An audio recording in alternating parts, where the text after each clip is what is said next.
Hello, hello, everyone. Welcome back to Misfit Corner Comics. This is the Arsenault Andrew speaking. It is Friday. I forgot what night it was. It is Friday night, and we are nerd denning. Hey, Zach, how's it going? I know you were saying something just as soon as I hit the countdown button. I was saying that I cannot guarantee that I will be fully sober by the time this is over. I have a very large can of Japanese beer to get through. Japanese beer? Really? What's the name of it? Hidden Ichiban. Hidden Ichiban. Okay. And I intend to enjoy every last drop of it. Well, very good. Very good. And tomorrow, I was hemming and hawing. I was giving it a lot of thought. But then I decided, you know what? Fuck that. Screw it. I have only you only live once. I am going to the Central Florida Comic Book Convention in beautiful downtown Lakeland. Okay. A 2-hour drive from Daytona to Tampa. It looks pretty large. There's a very, very, very big artist alley. Okay. So I will take lots and lots of photos for you guys and bring them in next week. Well, you know something funny. I was preparing to secure my tickets to MegaCon, and my plan was to go on Thursday, which is the cheap day, but it's only from like 4 in the afternoon to 9 at night. But it's only like 20 some odd or $30, $40. So it's the cheap day. Hey, Todd. Yo. But I just had an appointment set up for that day. So I won't be able to leave on time. So we're looking into going on Friday instead. It's a little more expensive on Friday, but it's open from 10 to 7 Friday. What are you talking about? MegaCon. Oh yeah, all right. Yeah, I'm going to the Central Florida Con in Lakeland tomorrow. I really can't afford it, but you know what? I really don't want to. I've been locked in my apartment all week working on stuff. It's the ticket costs about $45. Okay. Another $50 for gas, and maybe another $20 for just to buy stuff. So $100. I can surely afford that. And you know what? I'm just tired of having to nickel and dime my way through life. Sure. I've earned like one afternoon of, window shopping. Yeah. Well, we've got a comment. Reality says, "Hey Drew, Zach, hope you guys enjoy your weekend. I'm looking forward to it." And he says, "Hi to Todd. Same to you." So, do you guys want to hear a story? Yes. Of how much of a shit husband I am? Of course. All right. Buckle up, because this is probably the worst thing in 32 years that I've ever done. So one of the things I do all the time is I always bring my wife back Starbucks. If I go out and get lunch or go out and get dinner or go out and do any errands, I will bring her home a Starbucks, especially on the weekends. And one of those days this week, I had gone out to go get lunch for me and my mother-in-law, and I went to Taco Bell. I went over to Panera's, and there's literally a Starbucks right there on the corner, and I forgot. I didn't think anything of it. I just totally forgot. It just wasn't in my mindset. And I realized it like literally as I'm pulling into the driveway. That's like, oh, I could have gotten her a Starbucks, and I just didn't. So I went into the house, gave her some of the Panera, and I took my mother-in-law, and I looked at her and I said, "Honey, I would have gotten you a Starbucks, but you haven't been putting out enough, so maybe next time." And she looked at me like I had slapped her in the face. And I did. It was a joke. This is where it gets worse. I don't think women have a sense of humor. No, my wife has a sense of humor. She just doesn't like it when I punch down to her, right? Here's where it gets worse. Hey, MK, what's up, man? MK's here. MK says hello, everybody. Okay, let me get back to the story. So I go into the kitchen. I'm preparing everybody because I take my mother-in-law's food and I put them on a plate, and I prepare everything. And while I'm doing that, I start to do the dishes. Backtrack to the day before. The day before, there is a jar, a little mini jar, sitting on the counter with liquid in it and soap or whatever. I can't see what's in there, but I can see that there's something in it. And my wife has a tendency, she'll take a cup in the sink and she'll fill it with water and put silverware in it. Like if there's gunk on the silverware, it helps break up the gunk before you put it in the dishwasher, right? And I just, in my head, assumed that's what that was. It was sitting there on the counter. So I had moved it into the sink, didn't think anything of it, right? Fast forward to the next day, I'm standing there and I'm doing the dishes, and I'm getting ready. The dishwasher is almost loaded, and I turn on the water and I turn on the garbage disposal to get things going, and I go and I grab that jar. Okay. Now there's something in it, and I pull it out, and it's a metal hair beret. I'm like, that's so weird. Why would she be soaking a hair beret in? And then I just dumped the entire cup down the disposal. All of a sudden, I'm like, oh, shit. So I turn it off and I said, honey, what was in that little jar? I had found a couple rings of mine, including my wedding ring and some other ones, and I was soaking them to clean them. I had no idea that was what was in the jar, and I sent them down the garbage disposal. This is literally 5 minutes after I made that really, really bad joke. Well, I'm digging in the garbage disposal, and I'm pulling out mangled rings. I'm pulling out pieces of insets and jewels or whatever that are now broken in half or completely cut to pieces. And the look on her face, she is devastated, and I'm ticked off at myself for not taking half a second to see what was in the goddamn jar. And she's talking to me, but I'm not processing any of what she's saying. Okay. So then she goes, she sits down, and she's like almost. Oh, fix your mic. Fix your mic. It's kind of waving in and out. All right. So that any better? Because I was leaning. Yeah. Okay. So she's almost in tears on what has happened. And I go into the bedroom with her mother, and I'm giving her her food. And I said, you're not going to believe what I just did. And I told her what I did. And then I come out of the bedroom, and my wife looks at me and says, did you miss the part where I asked you not to tell my mother what you just did? I said, I didn't hear that at all. She said, some of those rings were ones she had given me. And you just told her that you mangled them in the garbage disposal. And I'm like, how can I screw up that bad that quickly? I mean, really? Because I was so focused on what I was doing, I wasn't paying attention to what she was saying. And she literally was standing there and said, whatever you do, don't tell my mother. She was handling it, even though she was upset. And the very first thing I do is go tell her mother. And her mother hasn't asked any questions about what rings. She didn't know nothing about it. And she does have a jeweler that does fix stuff. So we're going to try to take some of it. And so the next day, fast forward to the next day, I go out, I bring her home a Starbucks, and I give it to her. And I said, how many of these is it going to take for me to get back on your good side? And the number that ran through my head was 50. And then the number that ran through again was, if she says 100, don't be surprised. She looked at me and said, we'll see. And I'm like, oh. I can't even turn on the garbage disposal anymore without remembering what stupidity I had done. Reality says, I know to you it's devastating, but from the outside, it's comedy movie funny. Yeah.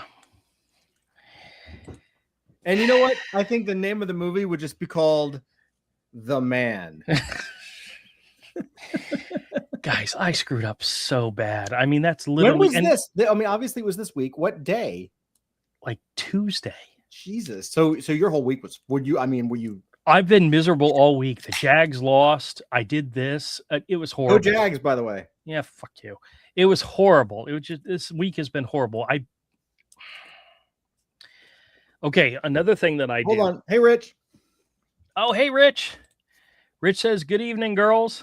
I pray all is well. Todd, when is the next installment of the Woo Files? The What Files? What Files? Jesus I even know Christ. what the hell it is, and I still said it wrong. I mean, you know, if you would listen. That requires reading, and I'm not. If you would listen to other people, like your wife, like your friends. Anyway, Richard, good question. So I am back on production. The next episode is written. I've got the storyboards. I start on the production, like the actual video stuff. Next week, I am going to try to have it next week, but we'll see. But yeah, we're back on the horse. I'm going to be doing What Files pretty much exclusively for a long time. So at least the next 6 to 12 months. So He's having a lot of fun with them, and they're very entertaining. So I'm having a lot of fun. We encourage him to make more. Yep. And in fact, the guys have been actually pretty supportive about it, which is weird and strange. But the other thing is this week so last week I needed a week off because we took a trip all over the South, and it was great. The kids were done by day 7, but we had more than 10 days of a trip, and then we went to like 3 states. It was a lot. We did a lot, and love it. It was great seeing everybody. But came back here, and it was like we still had stuff to do. So Monday came around, first week of the new year, and I was like, I wasn't doing jack. So last week I organized, I cleaned up, I'm still cleaning files and all that kind of stuff, but I just needed to sit down and figure out what the plan was for the year. I've got it. It's locked. I feel very good about it. And then this week, I've been working on, I've got a software product that I created for myself called Gridzilla. It's at gridzilla.xyz. And it's specifically for making episodes. It is been doing this 30 years, like all this AI filmmaking and AI animation is super cool. And there's so many cool tools out there, but all of the tools are made for like Flash, right? There's like new imaging and new this and layering and all this kind of cool shit. But there's nothing really for, I need to produce episodes, like the actual pipeline of animation and filmmaking. There really isn't a lot out there. There's some that stuff's being built, but those guys, they're either light on the filmmaking side and they're more dev heavy, or they're more filmmaking side and light on the developer side. So I have a really good feeling for both that stuff just because I've been doing both for so long. So I said, it's cool. I'm going to start making some software. So I spent this week creating Gridzilla, which essentially allows me to chop up all my storyboards, which it's a technical thing, but basically you generate, let's say 4 images in one image. So you have a 16:9 cinematic rectangle, and I can put 4 images in there that are sequential. And because they're on the same image, the AI generators will keep your consistency much, much better. Lighting, character style, all that stuff. And then the next step is to extract each one of those panels and start to use them. Well, the extraction you have to do manually. You either have to do it in Photoshop, or you have to upload it into your image thing again and say, please extract column 2, row 2 image. And it just takes forever. So I wanted to build something that could batch process all this stuff. So it did take me a week out of producing an episode, but it's going to give me back. I mean, I spend days doing just storyboard stuff. So it's going to give me back days and days and days. So I expect to be faster as time goes on. So so I know it's a long-winded question. What Files is back. I'm working on it. The next episode's coming soon. Gridzilla's dope. I love it. It's super cool. Richard says, that's cool. That sounds very cool and deep. Todd, I know it's hard work. It is, man. It is, but I love it. And this is just going to make it easier for everybody. Like obviously other people will be able to use the tool too. So, and I hope they do. It's free, right? I created a free version of it, and maybe I'll charge something eventually for it. I don't know, but it helps me out, and that's why I built it. And Richard says, I enjoy them very much. Thanks, man. I appreciate that. Yeah, like you said, I enjoy making them. So it's coming. It's coming. We're not stopping. In fact, I'm increasing. So. Well, good. By the way, speaking of somebody talking nonstop about something nobody cares about, not you, of course, Todd. Not you, of course. No. It wouldn't be. You turned me on to, what is the name of that with Eric Kaneda and what's his name? Kennedy, Ink Pulp. Ink Pulp. The Ink Pulp podcast. Before I say something that's completely and utterly incorrect, I want to check something real quick. Okay. Where's Avery, by the way? I don't know. He's okay. It is their most recent video. Their most recent podcast was an interview with Walter Simonson. Okay. Have you watched it? I have not. I saw the It thumbnail. is so thoroughly entertaining. I could listen to that guy talk for an hour and 15 minutes without getting up from the chair. Or not. It was so fun. And he's describing his early studio years, where he's literally there with like Michael Kaluta and Frank Miller and all those guys. Bernie Wrightson was there for a time, and I'm like, jaws just hitting the ground. Yeah. Howard Chaykin, and so it's like, oh my gosh, the whole comic studio scene back then looked and sounds so amazingly cool. But if you have not seen their latest interview with Walter Simonson, check it out because it's great. Andrew, can you send Doc the link? He's not on your email, so he's like, why am I not getting links? Really? Let me double check, because I just was using a Dusty link. Yes, but you have to send it to Doc. Was Doc not on Dusty's email? I don't know. I don't know either. Okay, well, hold on.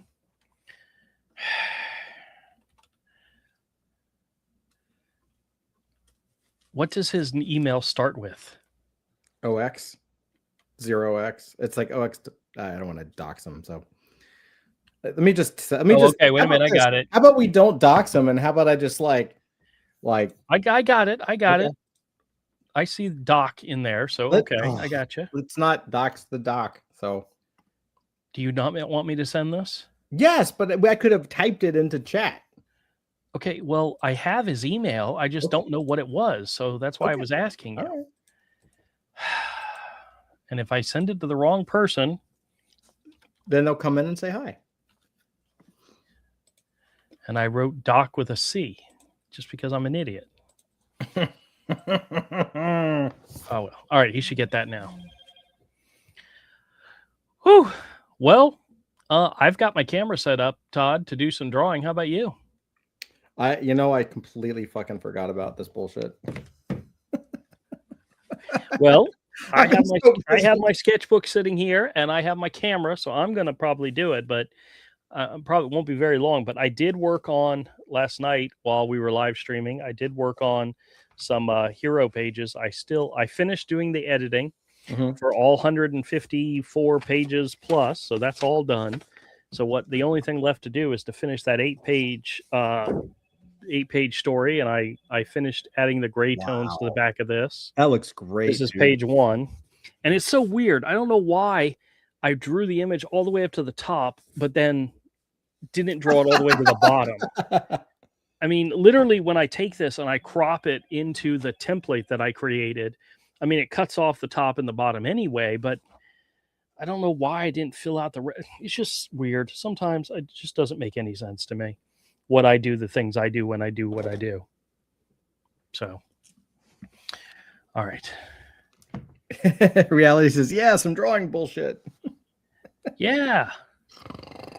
Oh, What? you. Yeah, I know. No, I got to get back into drawing. I got to get this done, because I said I was supposed to be done by the end of the year, and I didn't actually say which year, but it's not. Yeah. So I got a question for you while we do this. Sure, hit me. I'm withdrawing. Hit me, big boy. It's hard to talk about other things, and maybe I can drive it or something. But you were mentioning the Batman covers. Yes, it was an article. It was saying the 10 iconic Batman covers that change the way we see Batman or whatever, or most important covers and all. And I agreed with 8 or 9 of them. That last one, which is Absolute Batman #1, I don't see that. I don't know. Time will tell, Hey, Doc, how's it going? Hello, gentlemen. I'm sorry, I did Wait a not know minute. you weren't already on the email. Who is this guy? I don't know this guy. My name's Turd Ferguson. No. The Doc I know has a beard or something like. I don't know. Yeah, that's been a few weeks now. Sometimes you told just me gotta. he told me to let you in because you're the guy that Gotta- you have the hookup for his drug connection, and Okay. yeah, see, there you go. What do you want? What do you want? Cholesterol? You want something for that arthritic knee? You let me know. Yeah, this is true. Yeah, I'm throwing it back. It's like a whatever thing. Do your thing. Do your thing. Andrew the wants trip, to draw dog? tonight, Doc. Huh? Andrew wants to draw tonight. He wants Oh, that's to do cool. it. This is supposed to be a draw stream, but I've been It's working draw. on software, so I can't draw. Kinda I don't like- have anything to draw with. No, I said yes last week that those who wanted to could. There was no implied requirement. Ugh. But where did sand spurs come from? Why do I have I sand can just spurs on my nitpick your desk? choice of shading. Oh, Should have been a crosshatch, you asshole. Doc, dude, haven't seen you in a minute. First of I all, know, happy man. New What's- Year. What up, Dylan? Happy New Year to you as well. How I'm was your time off ish? Even though it's no such thing as time off. I I've been understand. on the. I mean, depending on your definition, I've been on time off since like September. I mean, okay, let me rephrase that. Did you do anything? Did you No. travel? Did you go see No. people? Yeah, because all the family lives like right close with each other, so Crap. holidays are very simple, man. It's just pick up my mom, put whatever she made in the car. It's like 5 minutes. Boom, we're at my house. Mhm. We do the thing. No big deal. No big whoop. How was your travels? It was good, man. I was talking a little bit about it, but we went to 3 states over 10 Yeah. days, and it was great. I got to see a lot of people, and I'll say, like, I thoroughly enjoyed it. The kids were a little done by day 7 of 10. Yeah. Like there was a point where my youngest was like, I don't want to be in the car anymore, which is great because now when they misbehave, I just like point a finger and I get mad and I say, if you don't do what I tell you, we're gonna get in that car and I'm gonna take you to another state. Right. And then she's like, no, I don't want to travel, and then they just listen. Yeah. Yeah. Andrew, you need to go about another 10 degrees down if you want to get your crotch in that shot.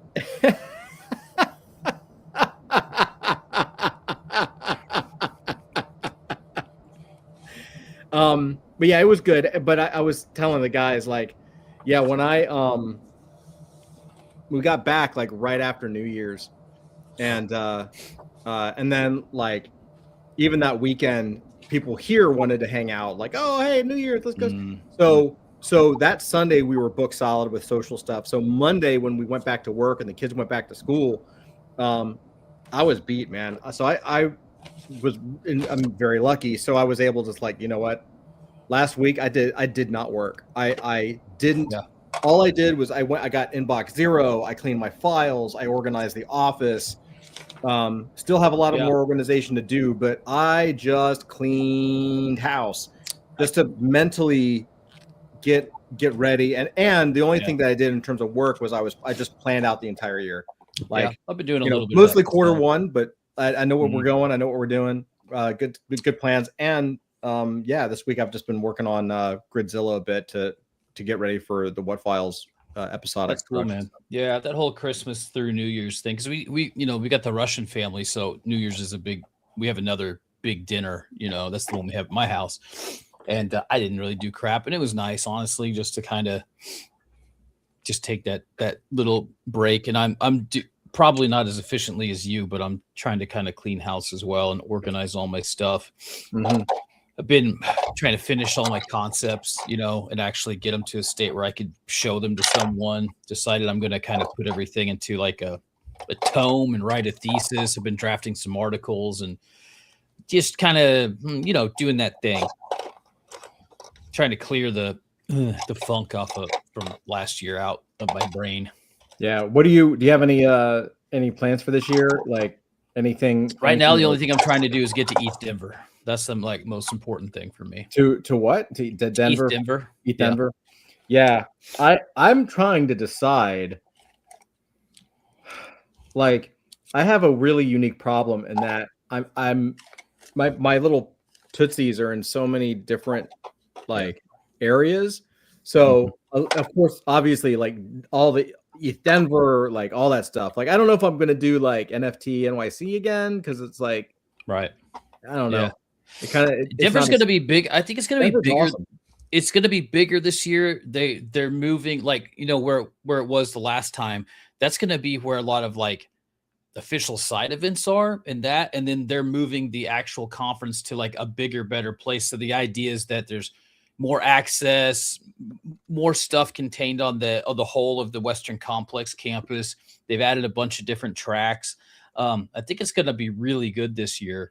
I mean, we could talk about it later, man. I mean, because I'm still like, it's like I gotta like decide because the cost of airfare and everything's going to go up. So ETH Denver is like, well, the Expo MK is like 17 through 20, but it's like the week of the 15th. It's like 15 through 20, basically. They have the hackathon and then they have the Expo. Expo's free, which is the coolest thing about ETH Denver. I guess my challenge is like, so there's ETH Denver and all of that stuff. I liked the thing that I liked about ETH Denver was that they had that Ordinals inscription convention that was awesome. That was so much fun. I met so many people. Yeah. ETH Denver was probably one of my favorites. It's always a vibe, man. It's like vibe, it's special. Yeah. It's special. It's not good. Like a super corporate, like the stuff that you see even at the Expo. There's a lot more earlier stage stuff. There's a lot of early stage hackathon conversations. And I'm just saying and vibes. Yeah. Just to say the most important thing about ETH Denver, especially Doc, if you go, and I don't know, MK, if we all get together, a trip to Mile High Comics is always in the cards. I'm just saying. Oh, see, MK's. I was gonna say you can stretch it, baby. I don't know. We'll see. You never know. I don't know if I'm going. My issue is that there's like really good like the crypto stuff like ETH Denver and all that. Yeah. That I love, and I really should go. But then like all of a sudden this year, like Runway ML, which is an AI image and video stuff, they're now having a conference in New York City this year. Like all that stuff is starting to boot up now. Brand new conferences, right? Yeah. So all of that stuff is kicking off, and then there's all the comic stuff. And I'm like, Jesus, like I should just go on tour and just leave my family. And it's crazy, dude. You know where I really want to get this year, and I haven't got a chance to.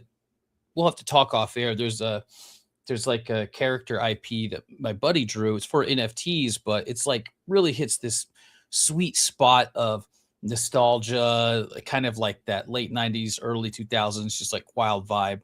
Yeah. Depending on what you inject into the brand, right?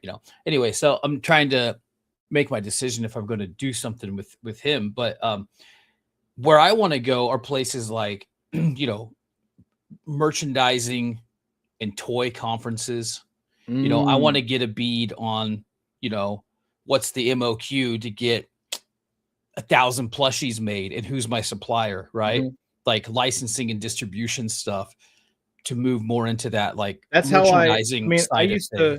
So my first job in New York City was at the International Toy Building when it was still the International Toy Building.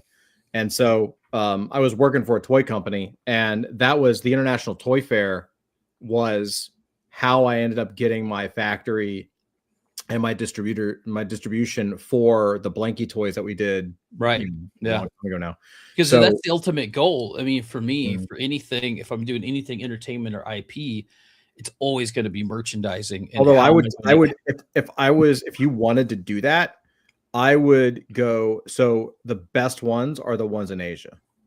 I've never been. Right. Well, that's where all those are the factories. The factories are going to show up to the factories. Interestingly, I don't know if have you ever do you know a lot about like manufacturing in China and all that kind of stuff? I mean, a little bit. So interestingly enough, I mean, China certainly has like thousands of factories. But at least with the toy stuff that I was doing, interestingly enough, a lot of those Chinese this is one of the keys into the whole Taiwan-China war thing. Interestingly enough, a lot of the Chinese factories, almost all of them, have their money and a lot of their supplying stuff in Taiwan. Yeah, right. Okay. So you're working with a Chinese company and a Chinese factory, but you're actually banking in Taiwan. Yeah, sure, because you can't. They're trying to protect their cash, right? Yeah. Well, yeah, sure. And I'm sure there's. I mean, I'm sure it's billions of dollars, which is probably Anyway. So, but the point is like when you're, yeah, I've never gone to any of those Asian conferences.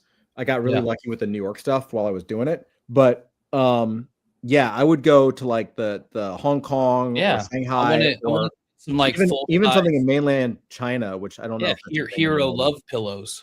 Yeah, Just snuggle love with it. pillows. Yeah. Oh, here's my. So never mind. I'm not going to talk about hentai Like, if love he's paying pillows. It's attention or fine. not. Everything's Yeah, fine. but you mean like, that's always the ultimate goal is, how can if we're making a premium IP brand, um, I want to know how to make t-shirts. I want to know, the thing I'm trying to do is really put the IP in something that's very Gen X, Gen Alpha accessible, but then there be another echelon for Mhm. more of like the curated collectible kind of like on the shelf sort of Well, thing. let me ask. I don't think that there's any reason why cool people and kids can't enjoy a character IP on different levels, Now, would this Just be your part of my own? Are you marketing thinking thesis. about your own character IP, or are you looking just to connect the If pieces and start to kind of? his art, and basically I've spent about the last 2 weeks writing up a business plan and doing a whole bunch of research for how I would basically build this IP. And so and we're kind of in talks. He's a great artist. He hasn't done a, a lot of business stuff before, and he's got some ideas for what he wants to do with it on some like game facing stuff and, Mhm. and some of it Web3 native, whatever, and that's fine. So we're just kind of talking, and I'm like, the money's not in your arcade thing that you want to do. The money's in your characters. So it's really kind of this point of discussion where it's like, if you really want my help, then we got to make a real business, and here's my terms. I mean, like, I can't. I'm not going to put my time into something that's, has to be from the foundation built properly, Right. with like a plan. Yeah. I Nope. mean, it ultimately it depends on what your end goal is, and World domination, of yeah, course. well, I different strokes for different folks. Like, Yeah. you've I mean, got, I'm not going to do something just to mint a thing and make yeah. and make an arcade game. I want to.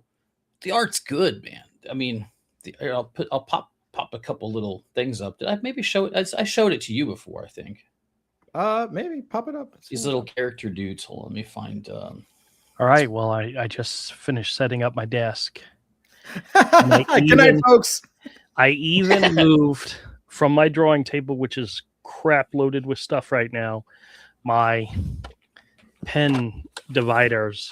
Oh, And I wanted to show you what all I had on hand and ready to go. look how many Sharpies you have. I He's have got all his staplers and all his pens. Wait a thick minute. Sharpies, I have an ink nerd question for you, Andrew. regular Sharpies. Because Yeah, I go figured ahead. something out, and I wanted to ask you if you've ever done this. I don't know if it's worth doing. Thin but Sharpies. Go you would ahead, know. John. This is an Andrew question. Okay. So one of the things I was playing with, I was doing a background, and I needed like a lot of black, and so I took a Sharpie and just blackened the whole thing in, right? Sure. And we've done that for years. Now, here two things. One, years ago, those Sharpies would turn green. So the first question is, I don't think they turn green anymore over time, and I'm not sure. But the other thing that I did is just because I wasn't sure, so I did the Sharpie and the whole background, and then I took ink and a kind of a wide brush, and I just did a light ink wash over it, and India ink. Yeah. and it was jet black.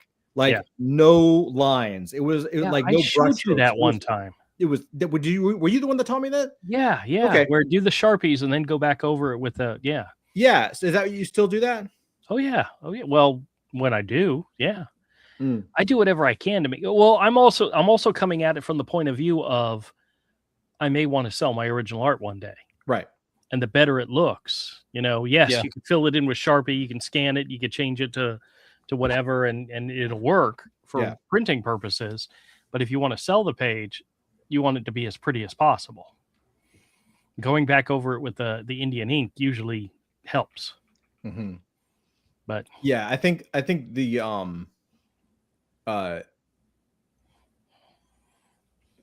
like someone like Mike Mignola when they oh, I remember this. Yeah, if you've Yeah. seen Mike Mignola's originals, Yeah. he often will just fill it in, and if he wants to sell it, he may go in and fill it in with India ink or something like that later.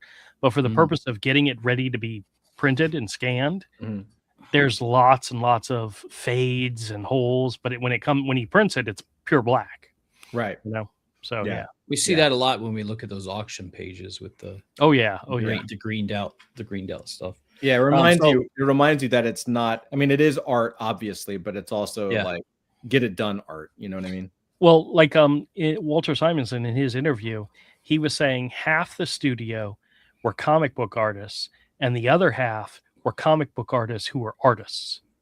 He wasn't part of the artist group. He was the comic book artist. And people like P. Craig Russell and so forth. Yeah. They were the artists that were also doing comics. So they treated their work like it was fine art. And his group, which was like Chaykin and all, they were like, get it done. We're doing this to get it done. Right. And it's a very interesting, like, I'll be honest, I would be the comic artist. Avery would be the comic artist. Yeah. And I don't know what you would be. I don't know what the fuck. Hold on. You're the guy that is redoing his entire comic book. How are you not the artist? No. I didn't redo the entire comic. I did I re-lettered the whole thing. Oh, okay. I didn't redraw anything. He's only redrawn. Wait, he's only redrawn volume 1 like 2 or 3 times. It's done now. Not true. The only time that was ever done was with Cornerstone. Okay, all right. It wasn't the entire book. It was the entire first chapter. I got done with 22 pages, and I said, I don't like this. I want to start all over again. And you have that right. You have that right. I think you're both artists in the end. Okay, I'll just go run through this real fast, if you don't mind, and then you guys can get to. Do you know who's a really good artist? By the way, why are you cutting Doc off? Okay. Dude? Okay. I'm not cutting Doc off, but it's my show. I'm just kidding. Oh God. Do you follow Barry Kitson on Facebook? No.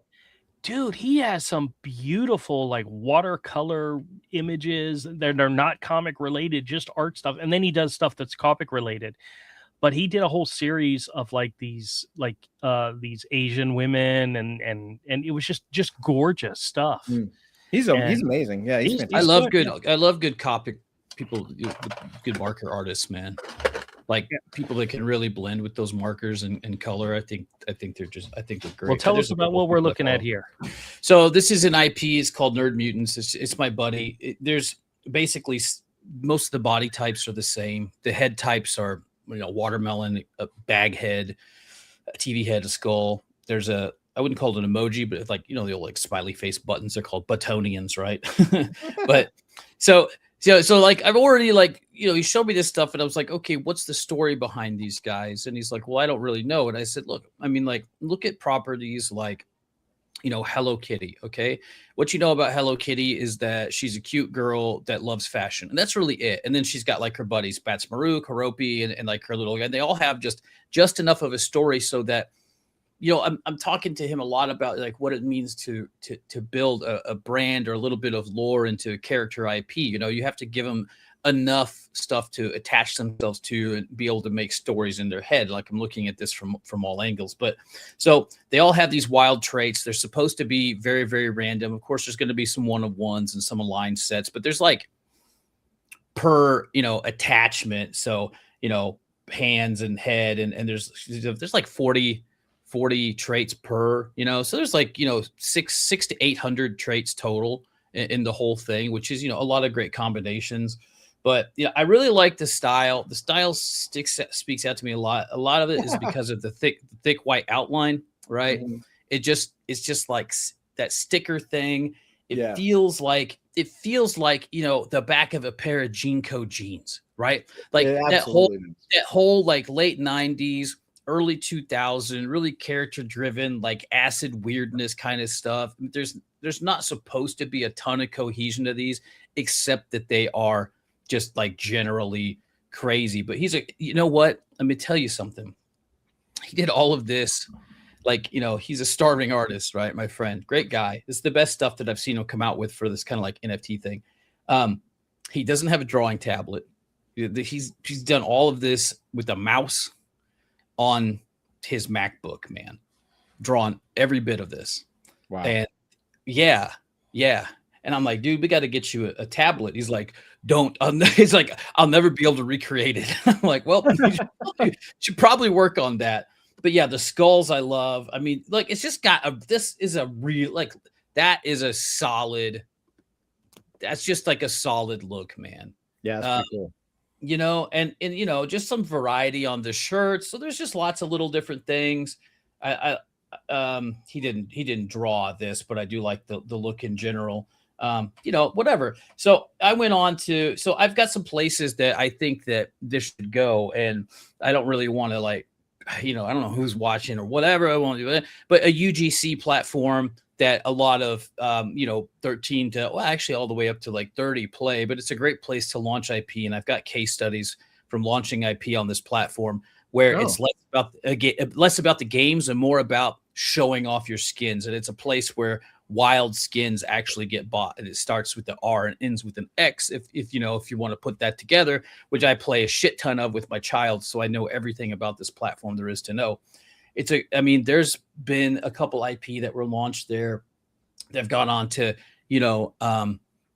making not, I mean, like pulling in $500,000 to $1 million a month, but then have gone on to licensing deals and shirts and, you know, all that kind of stuff that have come out of this. So I was like, you know, let's work up some. So I just did this as a one shot. I was like, you know, because I was like, what's their world look like? Like what? Like I need you to think about like what world do they exist and things like that. So I did a couple one shots of like them in an arcade and things like that.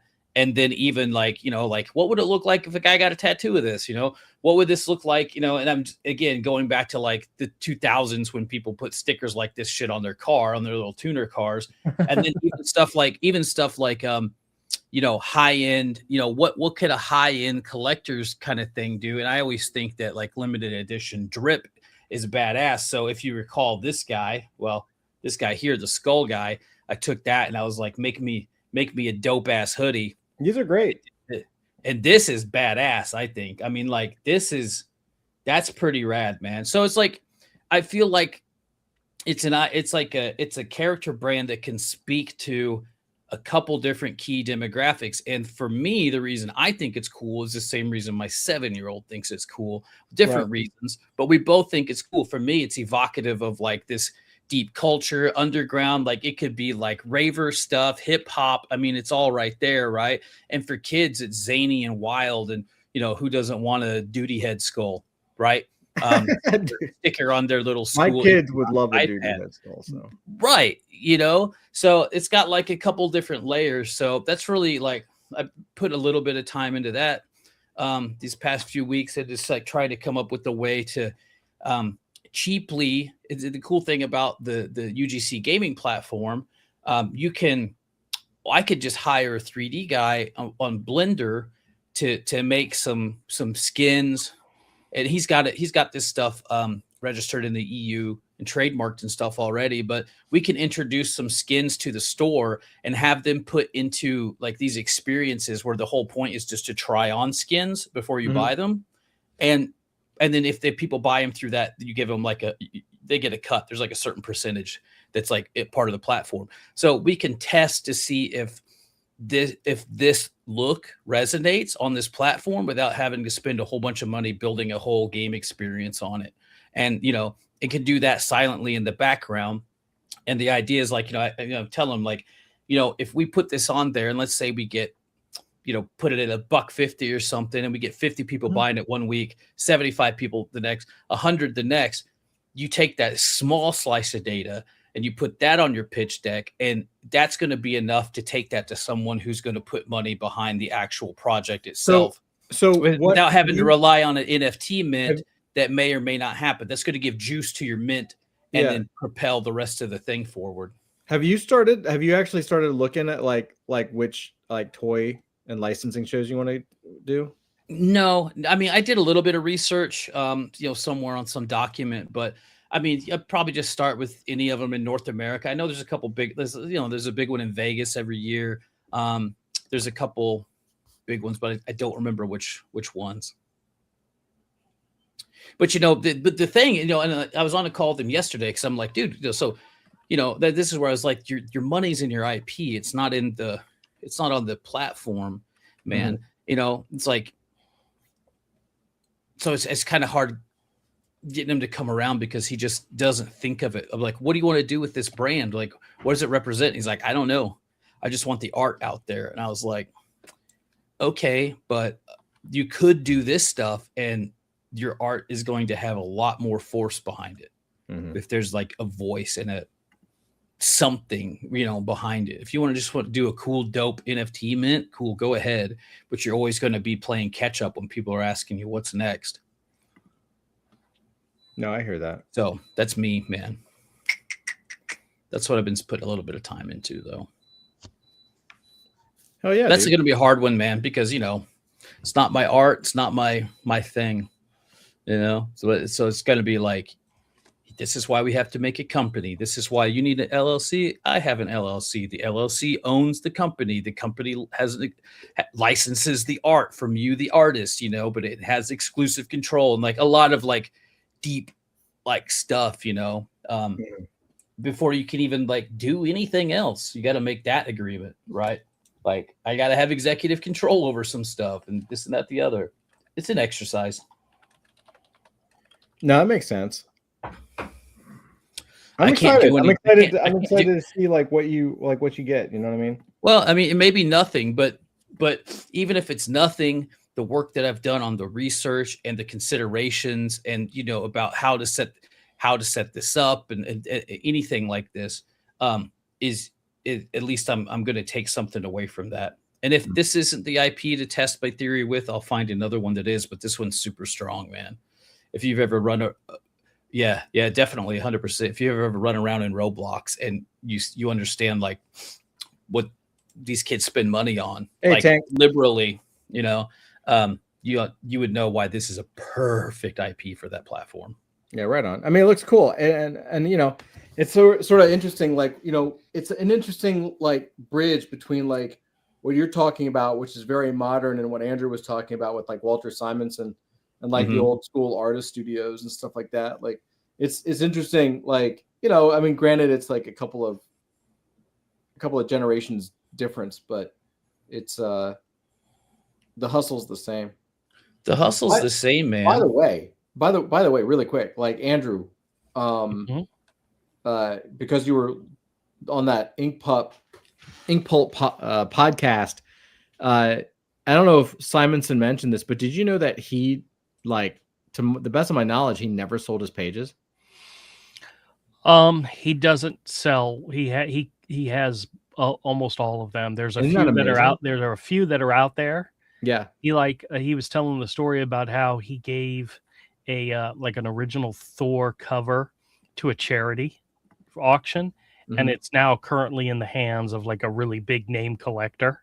And he's like, he knows who the person is, but it's not something he sold to him or anything. But yeah, he was talking about how there are some like Titans X-Men pages out there, but that's because Terry Austin sold his. But yeah, he keeps pretty much the majority of his stuff. Well, isn't it the case though that the Peonies, the couple that created ElfQuest, they never sold any of their pages. They actually donated it, I think, to a university in Texas. Yeah, I've heard that story as well. Yeah. So I just think it's amazing because, like, at least for someone like Simonson, like, I mean, his one page, and the reason I know this is because I have his artist edition for the Fantastic Four. Just one of, and they're all mint condition. They're all gorgeous. He's kept such good care of these things. Just one of those pages is what? Well over $10,000, easily. And I don't know if it hit six figures, but like he must have. It's millions of dollars in art, like millions.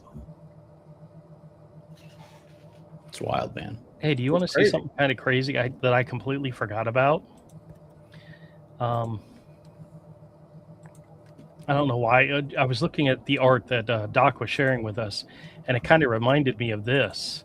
This is a comic series that I did some of the art for. back in the day for Action Labs, which is now defunct and no longer out there. Action Labs is gone. I didn't even know. Oh yeah, they've been gone for a while now. But this is a site that sells like digital copies. This is the issue 0, where I did the opening art for the page. So this is my art. I drew it, I inked it, somebody else lettered it, and somebody else colored it. But I have all these original pages somewhere. I mean, I don't think anybody's rushing out there to buy them or be interested in them, but I think, it's kind of your like kid-friendly stuff. That's cool, man. I like that, for the art style. There was what were they, Todd? I thought I introduced them to you. A really cool guy that had like a very similar style to this. It was just a low-key NFT project, and they're producing some digital comics and stuff back in the day. Gosh, I wish I could remember the name, but that's what this reminds me of a lot. Well, what's so funny, the company that they were licensing the comic to, Action Labs, had a kid-friendly website called globworld.com, and that domain is currently available. That's cool. What I like about these is it's the same general principle of the stuff that I had, is that like the shape of the characters and the whatever race or humanoid is the same, and they're identified by they're unique. Is like there's this like congruent thing with all the character models look the same except for their colors or what they wear, etc. And it's the same thing with these things. It's just like they all look the same. It's just they have like a lot of randomness to it. So like the silhouettes and the outlines are generally the same, right? When you're talking about like that like rapid association sort of thing. Glob World. Yep.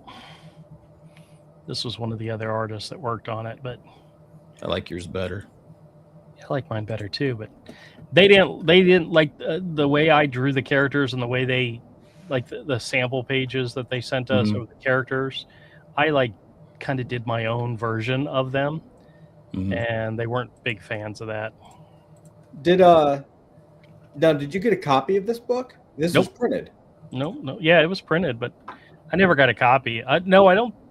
Was it printed? I think it was. I think the 0 issue was digital and so forth, and so I never got a copy of it. I never got copies of any of this stuff. I did get paid, so that was one of my oh, wait a minute, hold on a second. Here's issue. This is issue 3. This has got some of my pages on it as well. But I have all these originals. I never did anything with them, but See you, Tank. It was a lot of fun doing this. Tank says they out. Bye, Tank.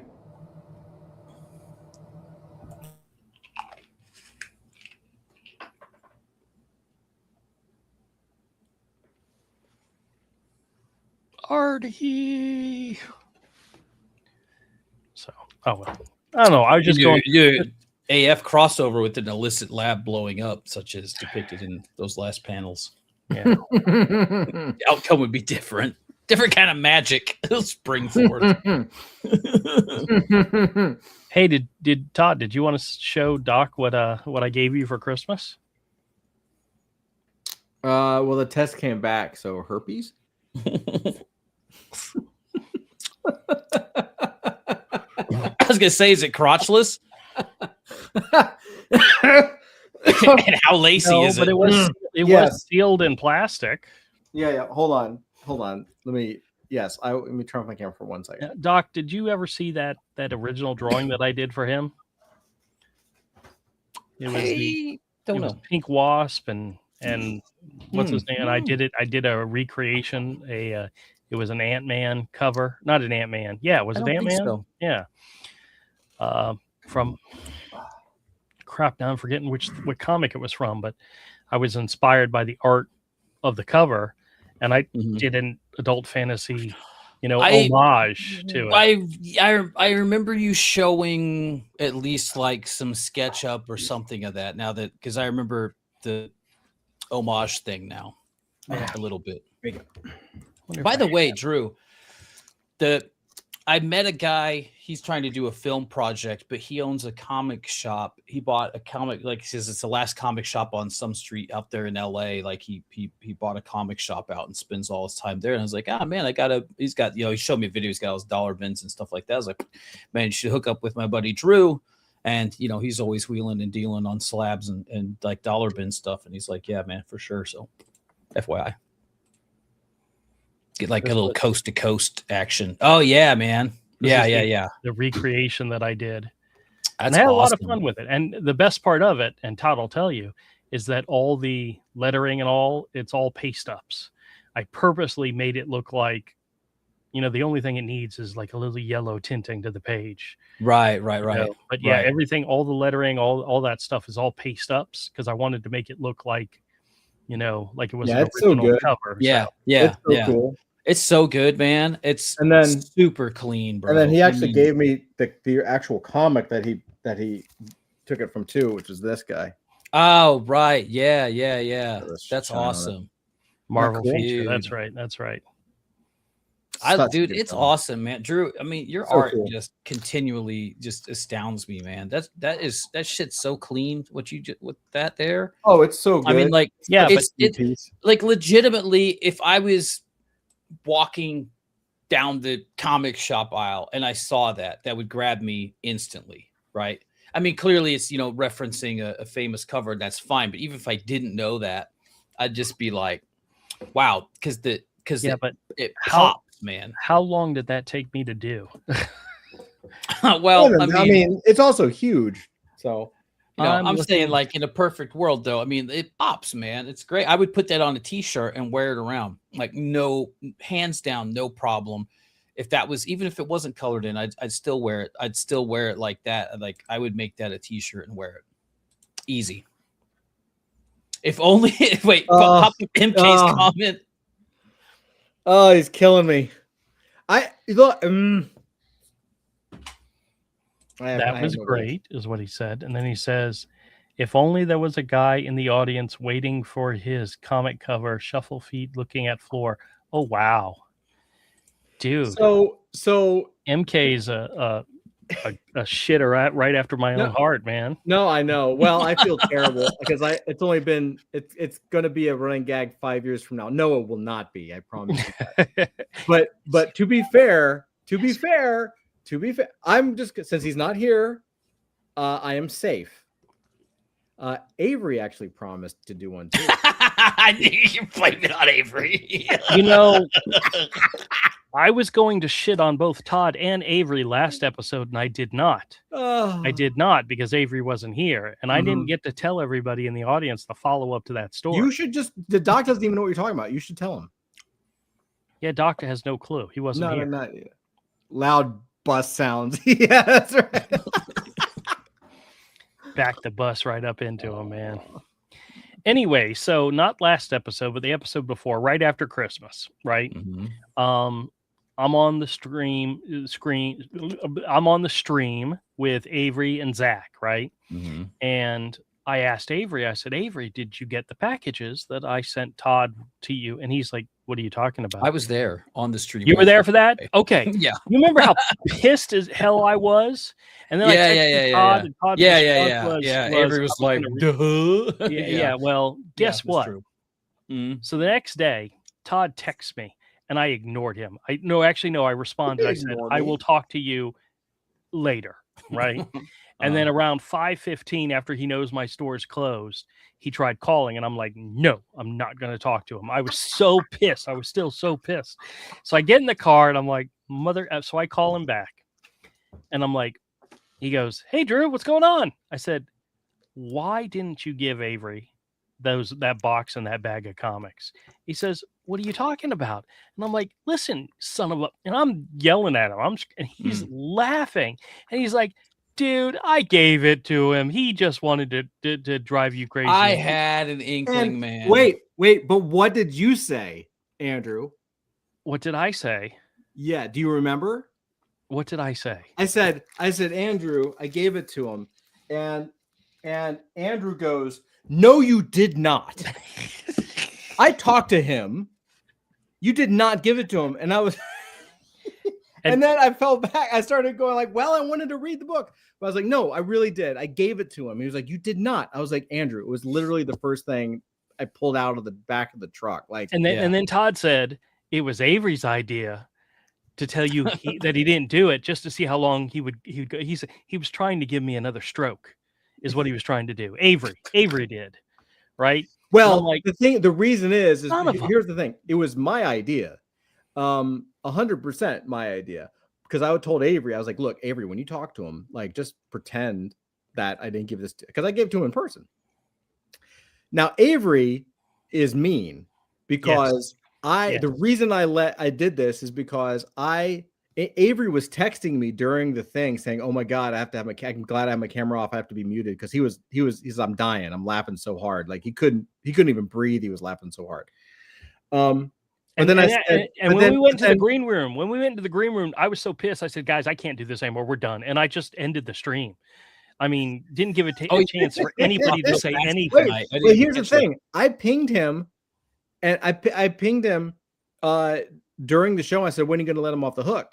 And he didn't respond. And then after the show, I pinged him back and said, did you let him off the hook? And he was like, hell no. And I was like, dude, you have to let him off. He was like, no, I'm not going to let him off for weeks. I was like, no. We can't do that. That's just I was furious till the next. That's why I pinged the next day because I was like, you can't let him hang like that for. And what's so funny is when I was talking to Todd, I had told him that the box was from Richard and that it was fragile. That's why I did not want to put it in the mail. I wanted to hand deliver it. So I told Todd, you've got to hand deliver this because I don't honestly know what's in it. He gave me an idea of what was in it, something about a skull. And I didn't, I never opened it. I never looked. It was for Avery. No big deal. During the live stream, Doc, he mentioned a skull. And I didn't put two and two together that the only way for him to know that is had he opened the box. Right. To see what was in it. And it just went straight over. And I was talking to Todd. I'm like, son of a bitch. He did mention when I mentioned it was fragile, something about a skull. And I'm like, God damn it. There was a part of me that knew Avery was screwing with me, but I was just so livid because Todd was involved. I knew Todd would do something like that. The J word got thrown out a lot. That goddamn, it got thrown out a lot. I mean, to the point where I should be ashamed of myself. Yes, I should be ashamed of myself. But you're just a bigot. It's fine. And I haven't talked to Avery since then. So really? Well, I called him and I talked to him and he was laughing. But yeah, he said it was your idea, but he was the one that kept it going. That's true, 100% true. Evil. My friends, evil people. I had to explain to my son one time. We were out with it was me, Avery, and my son Mike. And Avery and I are just constantly knocking back at each other, right? And it's normal. Most of it was coming my direction. I was used to it. And I explained to Mike, I'm like, this is just how guys talk. I mean, you can't get offended. You can't get upset. It's just guys being guys. You got to have a thick skin and you got to be able to handle it. Zach can't handle it. I make a joke about Zach and I can hear he's on mute pouting right now. But I mean, no, I'm not. I'm actually working on something right now. Okay. I'll let you go back to work then. Also, I currently have a cat that's. You what? I'm currently fending off one of my cats. So unless you want me. I really don't want to know what you're doing to your cat right now. Okay, I mean, whatever it is, I don't want to know. Right now, it involves a lot of baby talk and. Oh, that's sort of weird. Did you say baby cock? What? No. All right. I understand. I do the same thing to my dog. So. No, sorry guys. I'm also. God, I don't want to hear what you do with your dog. Oh my God. I'm also really drunk right now, and Drew, just for the record. There's very little you can say that it would offend me. Oh, don't throw down that gauntlet. Yeah, I would be careful with that one. Don't forget, I know where you work. Yeah, it's true. All right, you know what? I'm gonna shut up now. Okay. I did that. I used to work with a lady. She's a woman. Yeah, married. And she and I would always constantly go at each other back and forth. And she told me one day, she says, you cannot offend me. You just can't. And I said, okay, fine. I'm throwing down the gauntlet. And she looked at me, and she was from Venezuela, and English was her second language, but you would never have known that ever. She spoke such great English. You would never know that she was from another country and that English was her second language. And she looked at me like, what are you talking? What is this word that you just said? She had never heard the word gauntlet before, ever. It was not a word she was familiar. So I had to explain it to her. But I told her you were issuing me a challenge to offend you. Oh, throw down the gauntlet. Yeah. And I eventually did it. You offended her? Mm-hmm. Oh, good. Proud of you. Yeah. And it was the C word, but not the see you next Tuesday word. But it was another C word that offended her. And I'm like, okay, cool. I did it. I'm done. I don't have to. You win. Yeah, I won. She told me I couldn't do it, and I did it. MK says no one has thick skin anymore. It requires a young priest and an old priest. Those are two different.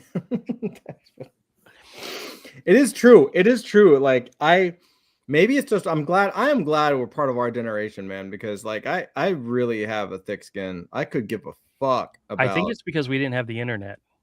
Probably. We didn't have social media. Yeah. Well, and a lot of these kids were taught like, I don't know. I mean, we were taught the same thing. Don't bully people. We just didn't listen. Like I got my ass bullied. I was bullied every day until I fought back, and then by I us.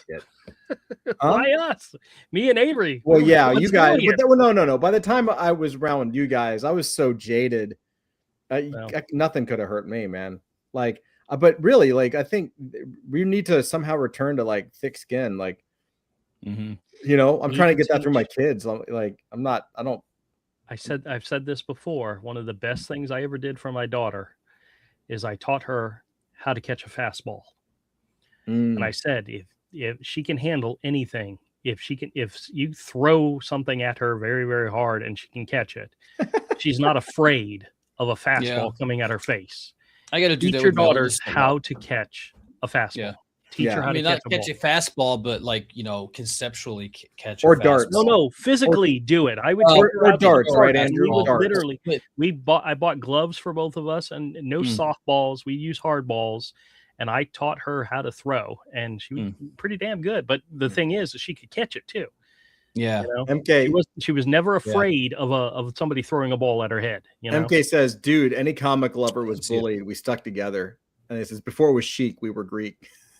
It is true, man. Like just being in comics and being kind of a nerd, like, you know, I think all of us here, maybe that's part of it. Like all of us here remember like the rejection. Like we were absolutely sidelined. Like it wasn't cool to be a comic nerd. It wasn't cool to be a geek. It wasn't anime.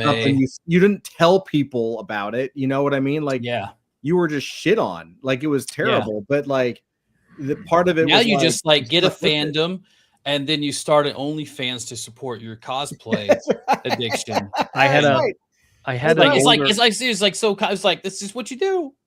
I had an older gentleman. My cosplay OnlyFans is blowing up. Let me tell you. I had an older gentleman, not a kid, probably as old as I, but came into my store the other day, and he didn't browse around, look at comics. He just wanted to talk about comics, and he was talking to me about his favorite character, the Hulk, and it became radically fast clear that his only knowledge of the Hulk was from the movies. Oh wow. Yeah, and he started talking about Wolverine and Deadpool, and I'm like, your only knowledge, period, is from the movies. You say a kid? What age? He was probably early 30s, maybe late 20s. Did you kick him out of your store? No, I mean he just stuck his head in, was just chatting with me, and then he left. But it was obvious to me that he had no knowledge of the comics at all, and it was interesting. It's painful.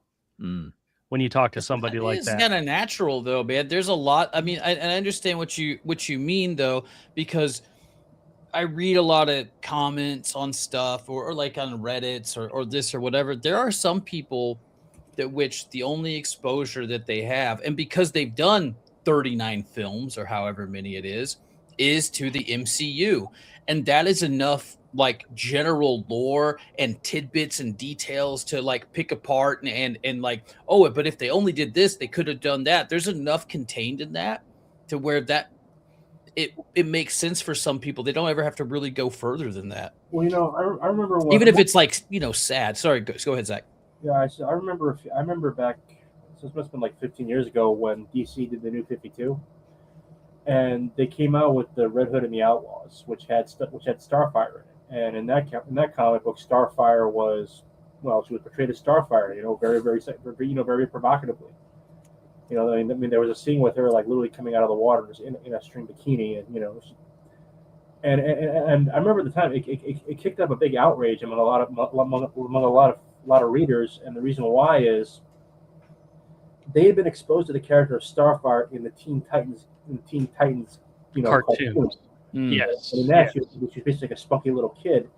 They didn't know anything about the history of the character in the comics, where that's really what she was. She came from a world where which was very open about sexuality, and that's how she was portrayed often. So I mean that in the comic book it was portrayed. I won't deny it was pretty cheesecake, and it was kind of like lowest common denominator, but it was faithful to the character. Yeah, that's poor planning on their part. By the way, my kid is into Teen Titans a lot, and when she first started watching it, I was it's a very noisy kind of rapid fire show, and I didn't ever really pay it much mind, but I've been watching it a little bit in the morning.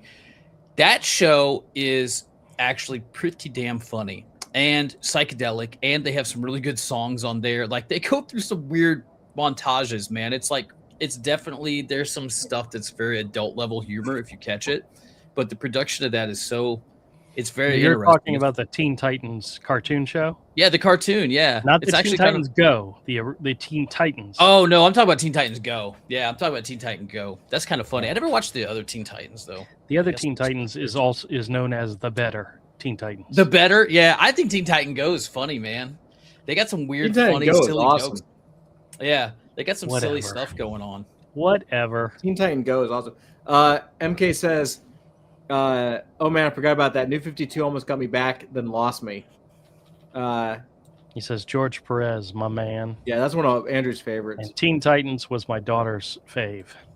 Wait, now was it Teen Titans or Teen Titans Go? There was Teen Titans, Yeah. which was a really good cartoon, and then That there was was good. Teen Titans Go, which was like more of a kiddie version of it. So Oh, it's like so.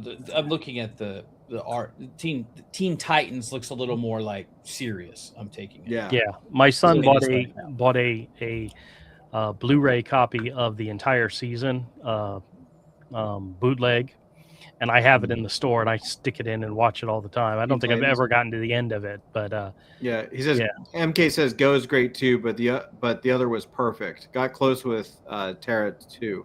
it did. Yeah. Well, It we'll have did. to go to the Oh my regular one after she's done with Teen Titans Go.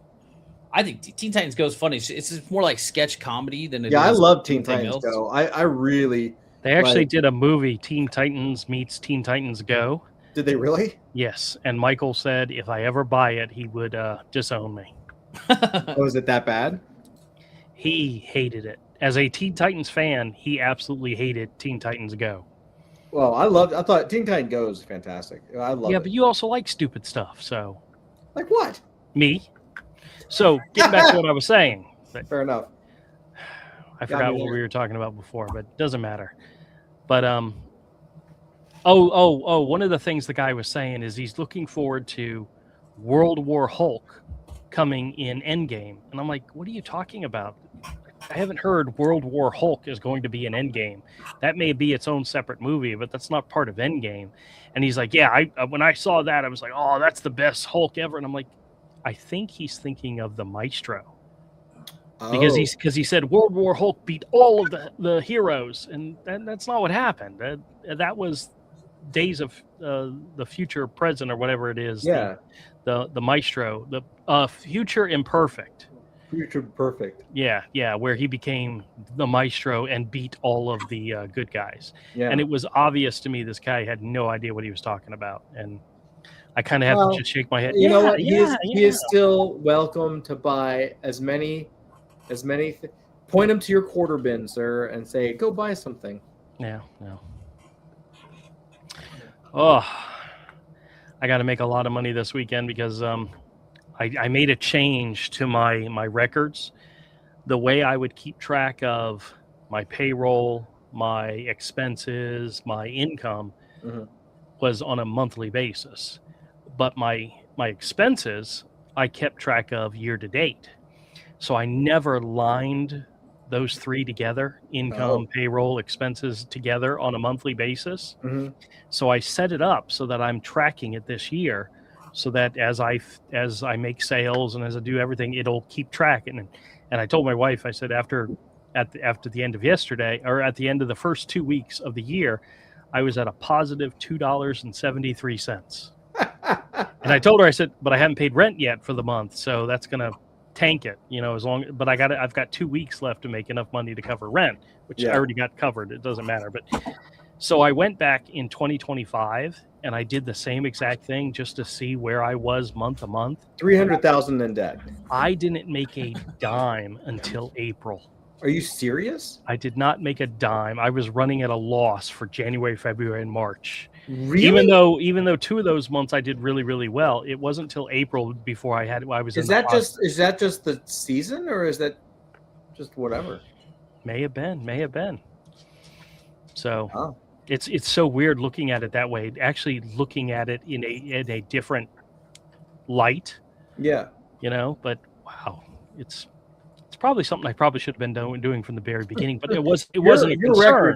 Your records are incredibly impressive. Yeah, but I wasn't looking at them all together at the same time. Right.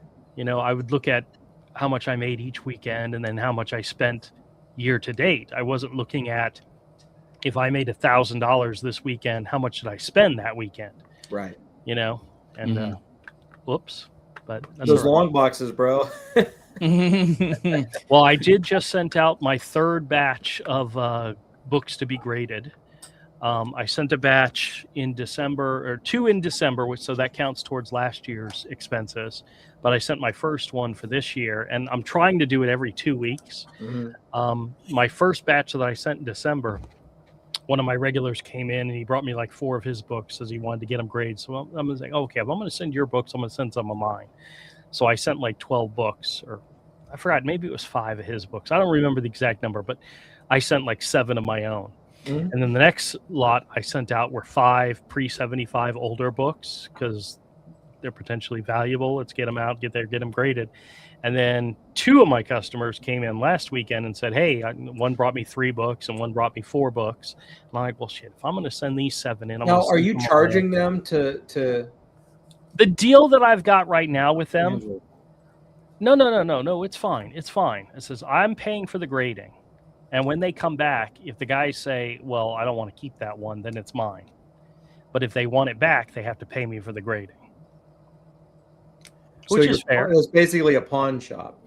No, well, somewhat. But with the graded books, yes. So it's like I paid $30 to get this book graded. So I've already paid that expense. If you come in and you say, okay, I want it back, you pay me the $30 and it's a wash. We're done. We're even. And then you can do whatever you want with it. But if you don't want it, then it's mine, and I paid $30 for it. You front the money because it's a bit of quid pro quo because you can fill up an order and ship it exactly. Right? Yeah. Well, what I had not realized, well, actually, the rates for last year are different from the rates this year. But last year, the price of a modern book to grade was $27, and I got a 10% off because I had the membership. This year, they boost the price to $30. So when you use your 10% membership, it's $27 again. So it's still $27. So when I was sending off the 3 for the one guy, the 4 for the other guy, I added in 8 of my own. So it came to a total of 15. 15 books. The shipping to have it come back to me was $45, which is $3 a book, which isn't bad. But if I added a 16th book, it brought the shipping up to $55. That kills the whole, unless you're doing more books, you want to keep your margins. So technically, I was grading their books for $30.33 a piece because there is a $5 fee in there. processing fee. So that's not that bad. And I told them I wasn't going to charge them for the shipping to get it to CGC because I was going to pay that anyway. You Mhm. know, so I'm just they just have to split it with me when it comes back. So we'll see. I mean, I know the one guy. Oh, because then you're insured. Is it because they're like insured differently now that they're graded? Well, Did yeah, did yeah. it Well, cost none of more? them. And None plus of them weight, were. plus weight, I guess too. Of the Yeah, they do standard insurance on them, but you put a claim to how much, as long as it's under Right. $400 a book, it's within their range. Oh, okay, right. But the But I one guess guy, by weight, it's going to be heavier too yeah, to the ship back. one guy sent Absolute Batman 1, Absolute Wonder Woman 1, and Absolute Superman #1 first prints, so forth. And Batman itself is running like $120 just for that first issue. And yeah, we'll see how it comes back. The other guy sent off What If #1, the original What If #1. What if Spider-Man became the part of the Fantastic Five? Two spectacular Spider-Man issues. One is the black and white cover where he's in the black costume and he's swinging through the city and it's all black and white. It's just a gorgeous cover. Yeah, that's cool. But it's like a $65 book just because it's the cover is awesome. The other one was issue 98, which is the first appearance of the Spot, which went up in value because of the cartoon movie. And it may still maintain the value, but it's still a first appearance. So, and what was the fourth book? Oh, X-Men 141, the first part of Days of Future Past. So, Yeah. and then what I sent, I'll give you guys. I'll just tell you. I shared the list with the other guy. What I sent is actually kind of cool, and I'm looking forward to all these coming back. But there's only 2 of them in what I sent that I am iffy on what the grade will be. But you know. All right, what I sent was Miss Marvel #18, the original Miss Marvel #18. That is the first appearance of Mystique. Star Wars Knights of the Old Republic #9. It's the first appearance of some character who I guess in the Dark Horse Star Wars mythology is very popular because it's like a $300 book. All-Star Comics #58, which is the first appearance of Power Girl.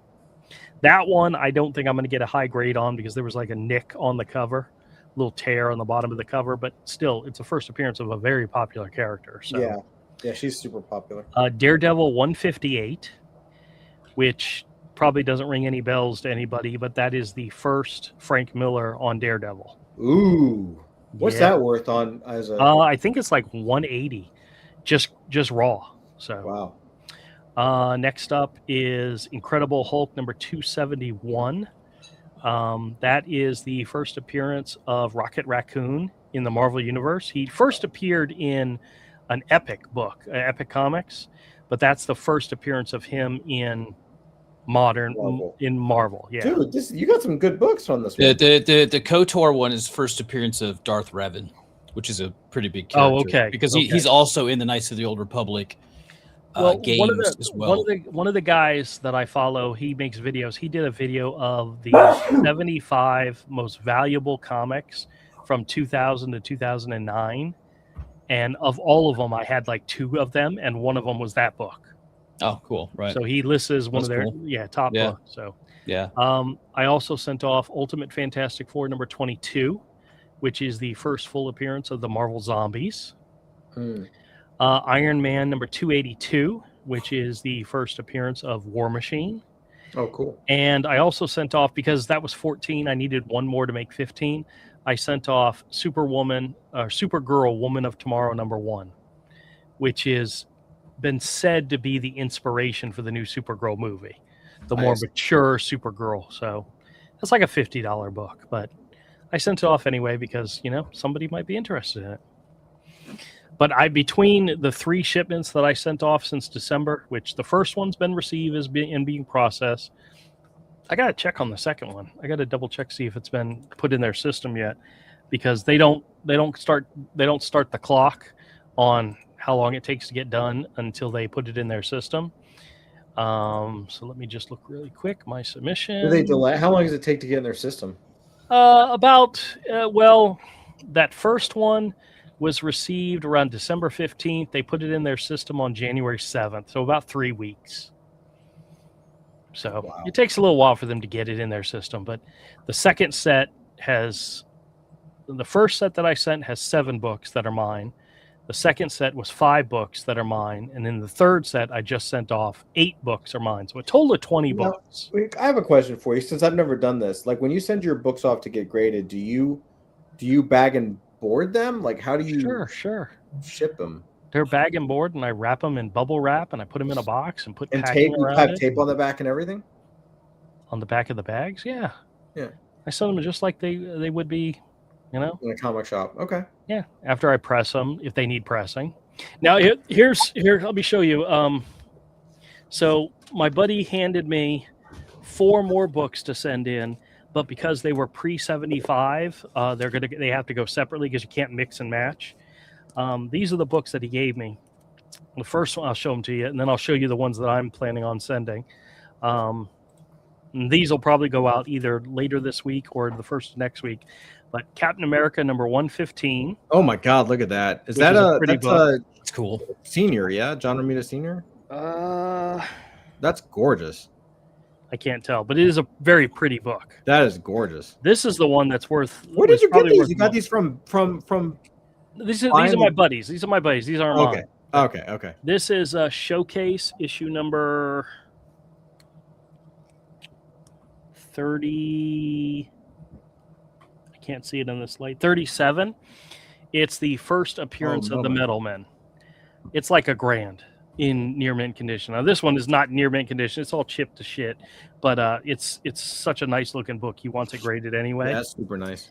This one has a $160 price sticker on it. Oh my God! Whoa. Look at that. He didn't pay $160 for it, but it looks gorgeous. Look at that. This is Marvel Superheroes presents Doctor Doom, and of course he wants to get it graded because of Doctor Doom. Yeah. Well, yeah. I mean, that's just one of those books that's going to look so beautiful. And Oh, yeah. Mhm. And then this one, this is for his own Oh. personal collection, so Wow. he doesn't care what the grade comes back. I mean, it's all chopped to crap, and I told him we could press it, but because it's such an old book, I don't know if we want to risk pressing it.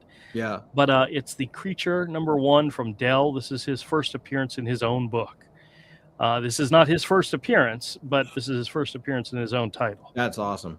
So That's a he great wants cover. he wants those 4 graded. So what I'm thinking about sending is I Tank is haven't back. decided By the how way, many. Tank's back. Wait, Tank's back. He says, "Okay, I'm back. Rewind the show." Oh, okay, sure thing. Just because it's a significant issue, Oh. this is Avengers number 69. Look It's at the that. first appearance of the ones that are the DC ripoff. Hyperion, the Blur, Oh, the Spectre or whatever his name was, Captain Spectre or whatever his name. There's like the Green Lantern. yeah. Mhm. Yeah. But it's beat up, but still it's got so many first appearances. It's worth getting graded just for You that. just want to slap it because of the number 69. Yeah, we got it. yeah. That's it. That's exactly it. Yeah. This is Batman issue number 186. It just Look at looks that. gorgeous. That's awesome. But it's a Joker cover. It's a first appearance, I think, of this character here, who you've never ever seen again. But I mean, it's still like a $120 book. But I want to get it graded just because it looks so nice. God, these Plus, covers it's also are the so good. checkerboard, the DC checkerboard. This one, I may have spent too much money on, but I don't care. This is Avengers number 54. It's the first cameo appearance of Ultron.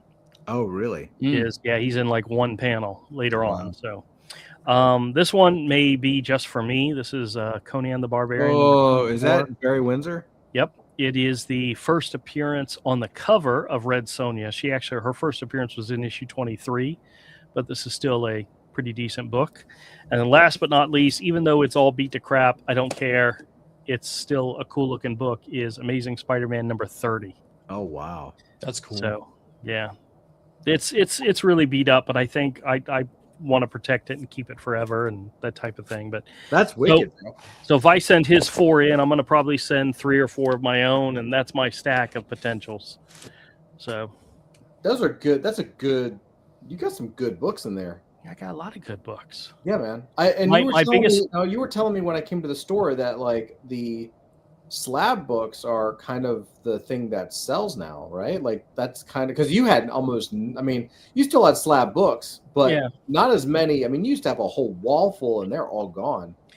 Yeah, I had 6 boxes next to the register that were filled, and then I had an overflow box. Yeah. Now I'm down to only 4 of those boxes having slabs, so I sold Wow. 3 boxes worth. Wow. Plus the ones that are on the back wall. There's I haven't gotten any new ones in a long time, so that's why I'm trying to get back into every couple weeks sending some new ones in. So yeah, but oh well. All right, well guys, it's past our bedtimes. Yeah, it's true. Time for everybody to drink their warm milk and cuddle up with a good book. And Well, I'm gonna finish off this Japanese beer and then go to bed. 'cause I good got- for you. Good for you. What? Are you driving tomorrow to Lakeland? Yes, I am. All right, be careful out there. I'm getting up early. Oh, All right. Well, then Wait, don't drink too much. there's One one more. more thing, and I'll never remember it because you're talking about Star Wars, and it made me remember about. Sorry, man, I didn't Go know we were ahead. going to shut it off. There has been, and some of these are very entertaining on YouTube. There's a lot of new, like fanfic AI videos Oh yeah, in I've the seen Star those. Wars universe that are so damn good. I mean, like, not necessarily the production's not always great, but the stories they're telling are great. But Yeah. they're getting better and better, and people are like, "Why can't Disney do this?" Like, I mean, like, hey, Yeah, I've seen some. Wait, really quick. kitten in MK says, "Is everyone watching these trading and collecting shows?" I have no idea what you're talking about, MK. What trading and collecting shows? Oh, and the other Take thing this I off wanted to Tony's show you, call. he didn't want to send this one off to be graded because when he bought it, it was all rippled, water damaged at the bottom. But I pressed it and made it look a hell of a lot Oh better. my God, look at that. This is the first Wow. appearance of the Creature Commandos. Oh yeah. And originally, if you look really closely at the bottom, you probably can't tell, but it's a lot smoother now. But it was all water damaged and rippled. But I pressed the shit out of it, did like 3 pressings on it, and made it so much better. That's so. awesome. Really quick, What MK the hell says, is that, Doc? A kitten. "Oh man, hot on Netflix, Golden Trading, etc." No, I mean, I'm old school, so I actually watch the auctions. Like I track the auctions, but no, Oh. man, I haven't seen the actual show. Oh, kitty. I have I'm a gonna have to check that out. yeah, that's an adorable little kitty right there, buddy. Yeah, Doc. By the way, you're right. Though I've seen those vids. They Yeah. are very, very, very. They're really good, man. I mean, like, they're good. And if some of these guys get just a little better with the actual like animation, but supposedly there's a new one called Beggar's Canyon that just came out last week. That's supposed to be more like quality on the Well, they better be the careful. visual storytelling. They better be careful because Disney will protect its copyright if they cross the line. There's all these rumors of Dave Filoni taking over Kathleen Kennedy, and I don't know why they couldn't have just done that from the start, man. Well, I don't know. They've been saying that for 5. They're like 10 there was Well, years. probably, no, there was I know. probably, She's there was out. probably something in the contract that said no. Well, Can't she's do out. that. Today was her last day, but I'm not holding my breath. I mean, I don't know. look, if I don't want to bitch about Star Wars because it'll take that thing on the tone. Honestly, at this point, I'm just kind of over it. Let me just very, very super quickly. I know Drew wants to go. Wants to go to bed. Oh, I'm ready to pull the plug on you at any second. So go ahead. Well, guess what? But I mean, like, pop this up real fast. It won't even be the sound. Just want to show you how good they are at the. I mean, like they're cloning the voices. They're doing all the stuff. It's they're working within their limitations, right? There's still shots, but I've seen some that have lightsaber battles, right? And they've obviously done something to be able to pretty decently actually have like a fast. I'm talking like Phantom Menace style saber swinging battle. There's some good ones. The like Obi and Darth Vader, and just like if there's anything else. This is just a conversation. Some of these have a little more. Yeah, they're more really, action, they're but really I pulling a mean, lot of stuff from the old extended universe too. Yeah. Oh, maybe this is the Star Wars Tales Untold account. I think that's the one that's got quite a few of them. It's like there's like little bits of like when Darth Vader learns that Luke is his son. Stuff that just doesn't happen. They're like small contained things from in between scenes that some of them that just like whatever this is. This is right after Revenge of the Sith. Uh, All right. Well, we got to wrap up, guys. cool stuff, though. Yep. Check it out. All right, everybody. I Oh, hope yeah. everybody has a fantastic weekend. If you're coming to Jacksonville, you want to come by my store, just bring truckloads of money because I need it. you gotta show your drawing, Andrew. You're such a liar. You are such a I liar. did that while we were just sitting here. You're Just such ignore a the fact liar. it says 25 down at the bottom. You're such a liar. All right, guys. Thank you all so much for joining. We'll see you all next time. And everybody be safe and Later. buy comics. Bye, everybody. Bye. Peace.